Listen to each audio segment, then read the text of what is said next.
Welcome to my channel Priya's cooking Tamil. இன்றைக்கி நம்ம சேனலில் ரோட் சைட் வேர்க்கடலை சட்னி எப்படி செய்யுதுன்னு பார்க்கலாம். ஃபஸ்ட்டு இந்த சட்னி செய்கிறதுக்கு வேர்க்கடலையும் நல்லா வறுத்து எடுத்துக்கலாம்.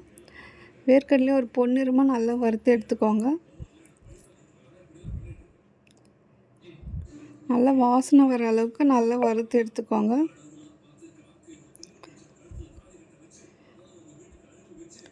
இப்போ இந்த அளவுக்கு நல்லா வறுத்து எடுத்துக்கோங்க. இப்போ இது நல்லா ஆறுனதுக்கப்புறம் இதோட தோல்லாம் நீக்கி தனியாக எடுத்து வச்சுக்கோங்க. இப்போ ஒரு மிக்ஸி ஜாரில் 10 பல் பூண்டு, 2 காஞ்ச மிளகாய், உங்கள் காரத்துக்கு ஏற்ற மாதிரி காஞ்ச மிளகாய் சேர்த்துக்கோங்க. இது கூட கொஞ்சமாக தேங்காய், சட்னிக்கு தேவையான அளவு உப்பு, இது எல்லாத்தையும் சேர்த்து நல்லா கொரப்பாக அரைச்சி எடுத்துக்கோங்க.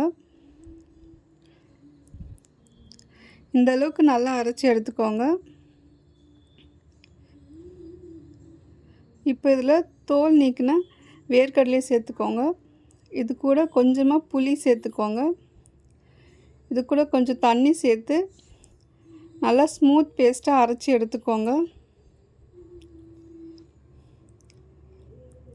இந்த அளவுக்கு நல்லா ஸ்மூத்தாக அரைச்சி எடுத்துக்கோங்க. இப்போ இதை ஒரு பவுலுக்கு மாற்றிட்டு இது கூட கொஞ்சமாக தண்ணி சேர்த்து இந்த மாதிரி நல்லா கரைச்சி எடுத்துக்கோங்க. இப்போ இந்த சட்னியை தாளிச்சிடலாம். அதுக்கு ஒரு தாளிப்பு கடாயில் கொஞ்சமாக எண்ணெய் சேர்த்துக்கோங்க. எண்ணெய் நல்லா காஞ்சதும் 1/4 ஸ்பூன் உளுத்தம்பருப்பு, 1/2 ஸ்பூன் கடுகு, 1/4 ஸ்பூன் சீரகம், கொஞ்சமாக பெருங்காயத்தூள் சேர்த்துட்டு கருவேப்பிலையும் காஞ்ச மிளகாயும் சேர்த்துட்டு நல்லா பொரிய விட்டுருங்க. இப்போ இந்த அளவுக்கு நல்லா பொரிஞ்சதுக்கப்புறம் இதில் சட்னியில் சேர்த்துருங்க. இப்போ ரொம்பவே டேஸ்டான ரோட் சைட் வேர்க்கடலை சட்னி ரெடி ஆகிடுச்சு. கண்டிப்பாக இந்த சட்னியை வீட்டில் ட்ரை பண்ணி பாருங்கள். இந்த சட்னியை ரொம்பவே குயிக்காக செஞ்சு முடிச்சிடலாம். இந்த சட்னி இட்லி, தோசைக்கெலாம் ரொம்பவே டேஸ்ட்டாக இருக்கும். கண்டிப்பாக ட்ரை பண்ணி பாருங்கள். உங்களுக்கு இந்த வீடியோ பிடிச்சிருந்தா மறக்காமல் பிரியாஸ் குக்கிங் தமிழ் சேனலை லைக் பண்ணிவிட்டு சப்ஸ்கிரைப் பண்ணிவிடுங்க.